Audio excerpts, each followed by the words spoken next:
Parfois, on est super démotivé rien qu'à l'idée de peindre parce qu'on sait que ça va nous prendre bien trop longtemps, notamment par rapport au projet qu'on a en cours.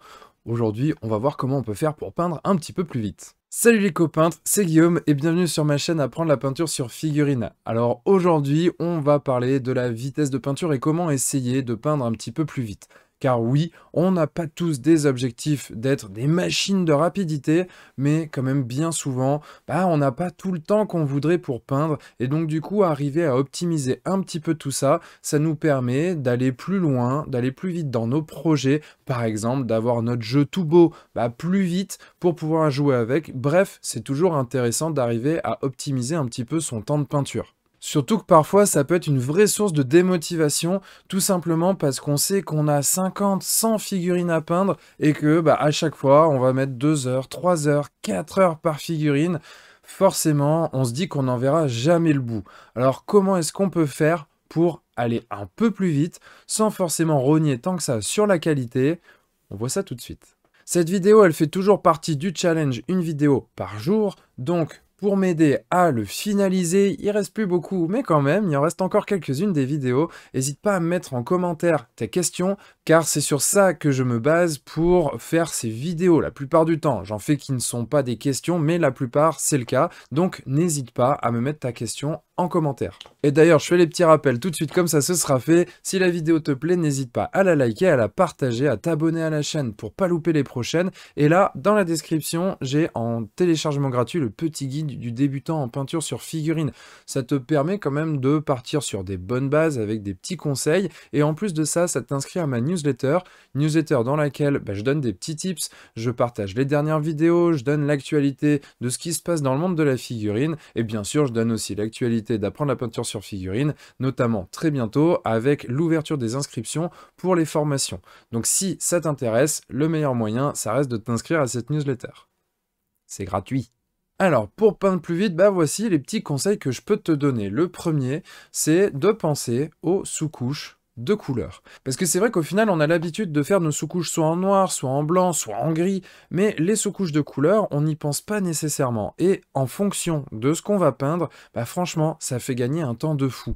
Par exemple, si on a une figurine qui est majoritairement recouverte d'armure, faire une sous-couche en gris métallisé, si par exemple c'est une armure en gris métallisé, c'est quand même pas une mauvaise idée. Ça fait gagner un temps de fou furieux, parce que plutôt que de faire une sous-couche, puis ensuite d'aller au pinceau faire notre couche de base, là, pour le coup, on le fait direct à la bombe de sous-couche, et franchement, ça fait gagner un temps de fou.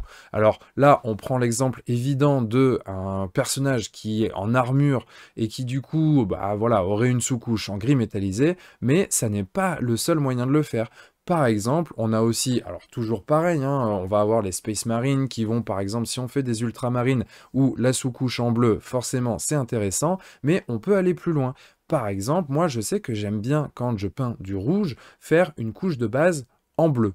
Et bien, plutôt que de faire ma sous-couche, puis une couche de base en bleu, je vais faire directement ma sous-couche en bleu foncé, et ensuite, je vais travailler là-dessus comme base pour éclaircir mon rouge. Donc, en fonction de ce qu'on veut faire, ça peut ne pas être aussi évident que je veux faire du bleu, je fais du bleu. Il faut vraiment réfléchir à ça, parce que franchement, ça permet de faire gagner pas mal de temps. Je pense aussi, par exemple, à du jaune, où on peut se dire, ok, je fais une sous-couche dans un espèce de marron, et ensuite, je travaille directement mon jaune là-dessus.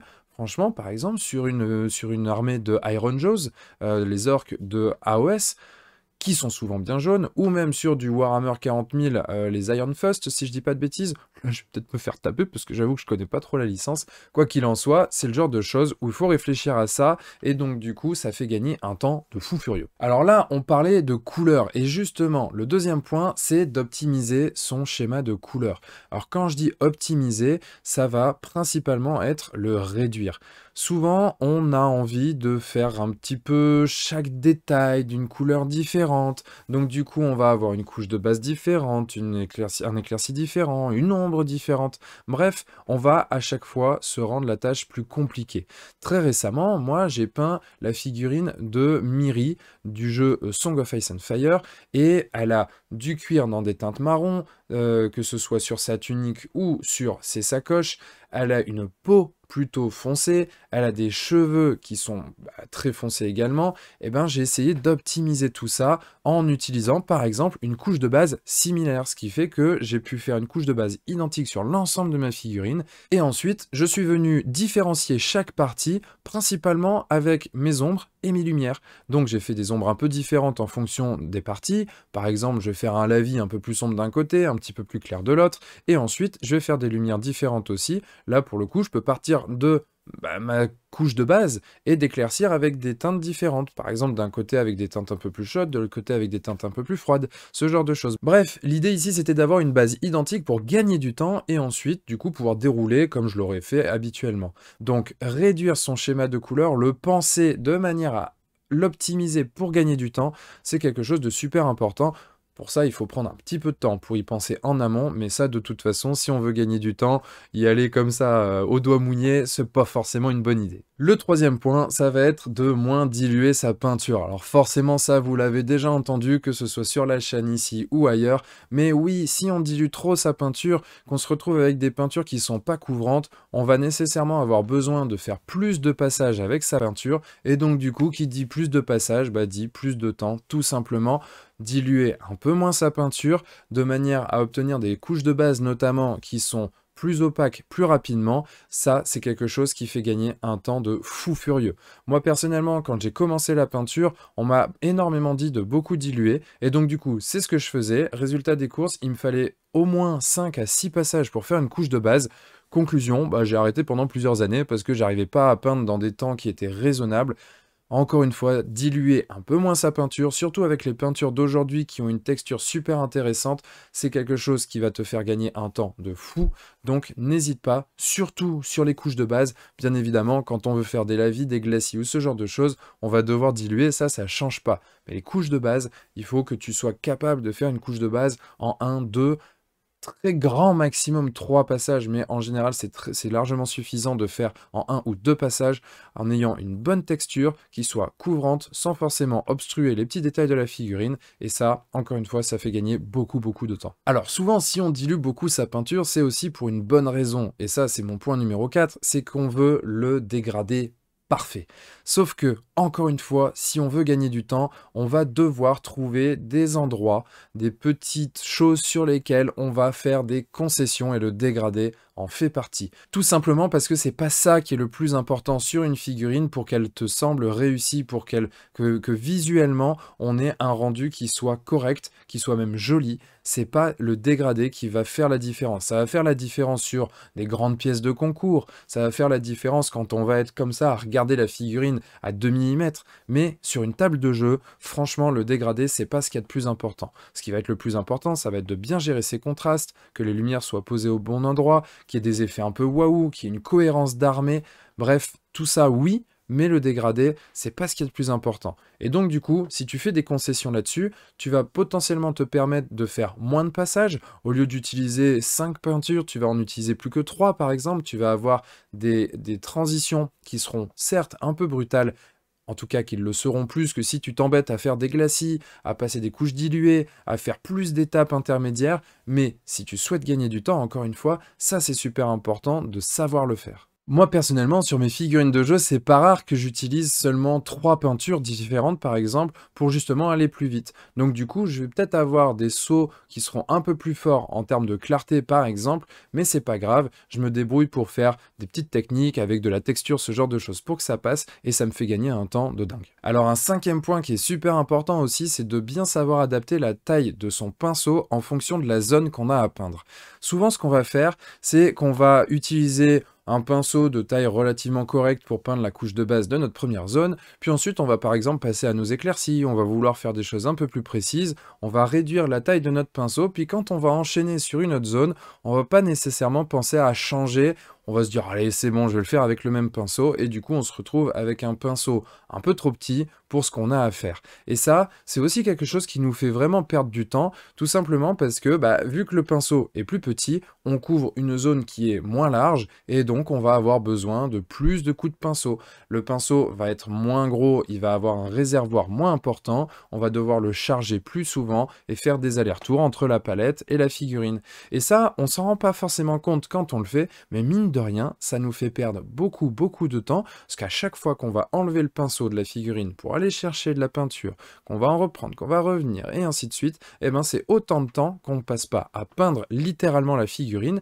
Alors oui, sur un coup de pinceau, évidemment, ça va très vite, mais à force, ça peut faire pas mal de minutes en plus sur la peinture de sa figurine, et franchement, à force, si on compte ça sur l'ensemble, par exemple, d'une armée, je peux te dire que ça fait vraiment une énorme différence. Donc, ce qu'on va essayer de faire, c'est de prendre tout simplement le pinceau le plus gros possible pour faire ce qu'on a à faire. Alors évidemment, l'objectif, c'est pas de faire un micro détail avec un taille 32, ça non, mais dans la mesure du possible, tu vas te dire, ok, avec quel pinceau je peux faire ce que j'ai envie de faire là maintenant, et je prends le plus gros. Comme ça, du coup, bah tout simplement, c'est ce qui va le plus vite. Encore un autre point que moi j'utilise beaucoup, c'est le fait de concentrer ses efforts sur la zone focale.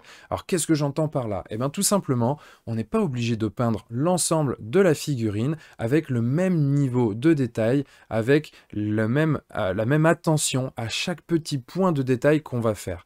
Par exemple, si on a une figurine où la zone de focus, elle est sur le visage et le haut du torse, par exemple, eh bien, je vais accorder plus d'attention, je vais passer plus de temps sur cette zone, et sur les zones du reste de la figurine, ben là, je vais y aller un peu plus tranquille, on va dire. Je vais faire un peu moins d'éclaircie, je vais donner un peu moins de contraste, et ça aura deux intérêts. Le premier, c'est que ça va vraiment faire recentrer le regard sur la zone de focus.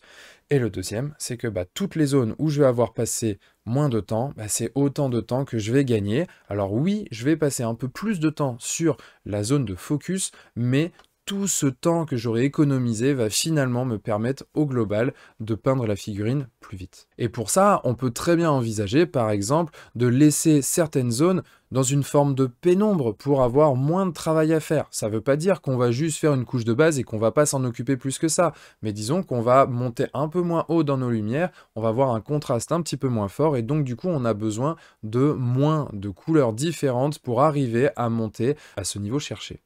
Alors ça nous amène au point suivant qui est le fait d'utiliser des effets de lumière. Ça, c'est quelque chose que moi j'aime beaucoup pour gagner du temps parce que ça nous autorise à laisser toute une partie de la figurine dans une forme de pénombre. Et quand on est dans la pénombre, on a des contrastes qui sont moins élevés, surtout quand il s'agit de figurines de jeu. Et bien sûr, ces endroits-là, on va choisir des endroits qui sont assez peu visibles de la figurine. Comme ça va nous permettre de gagner du temps sans pour autant ronger sur la qualité visuelle. Et je dis bien visuelle parce que l'important finalement c'est ce qu'on voit. Si quelqu'un s'amuse à prendre la figurine, à regarder en dessous pour savoir si j'ai fait des petits cœurs sur la culotte, personnellement moi ça ne m'intéresse pas.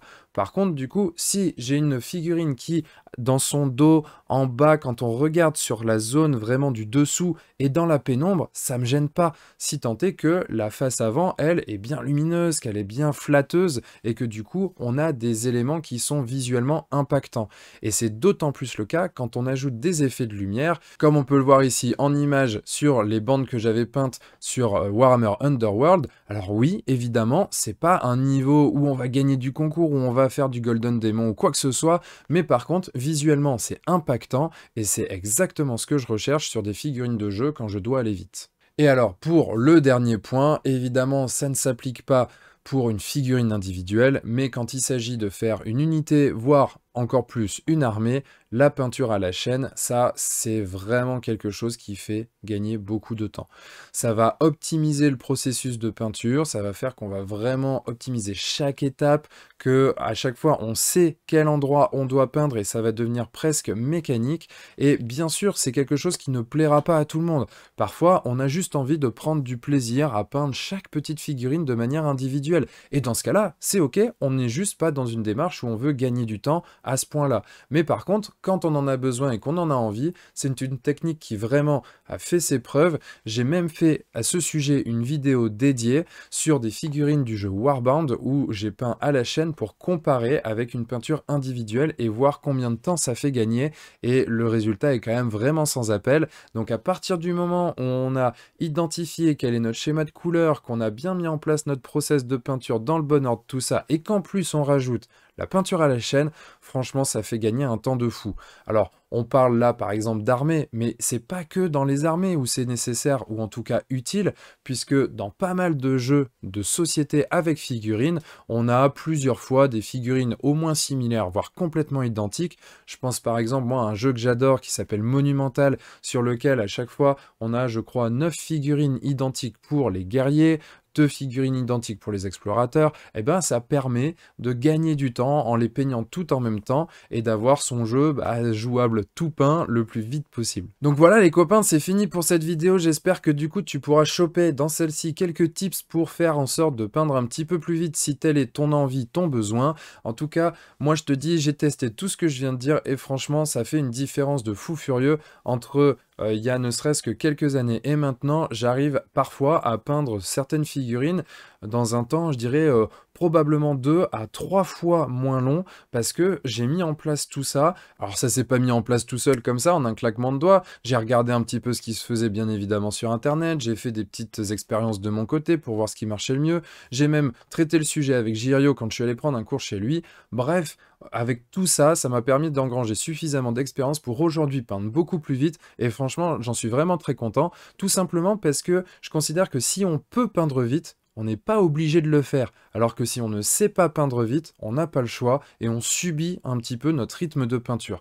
Là aujourd'hui, j'ai le choix, soit je peins vite pour faire de la figurine de jeu parce que j'ai besoin et envie que ça aille le plus vite possible, ou alors je prends mon temps parce que j'ai envie de me faire plaisir. Et ça, c'est un choix qui ne s'offre pas à tout le monde, c'est un choix qui ne s'offre que à ceux qui savent faire les deux. Quoi qu'il en soit, moi, je te laisse avec cette vidéo qui fait encore une fois toujours partie du challenge une vidéo par jour. Alors encore, je le rappelle, hein, mais n'hésite pas à mettre ta question dans les commentaires si tu veux que j'essaie d'y répondre au travers d'une vidéo. Pareil, toujours les petits rappels, le like, le partage, abonnement à la chaîne et le téléchargement du petit guide du débutant en peinture sur figurine qui est là dans la description, c'est gratuit. Et moi, je te dis à très très vite, à demain pour une nouvelle vidéo. Bonne soirée et n'oublie pas de mettre des couleurs dans ta vie. Ciao!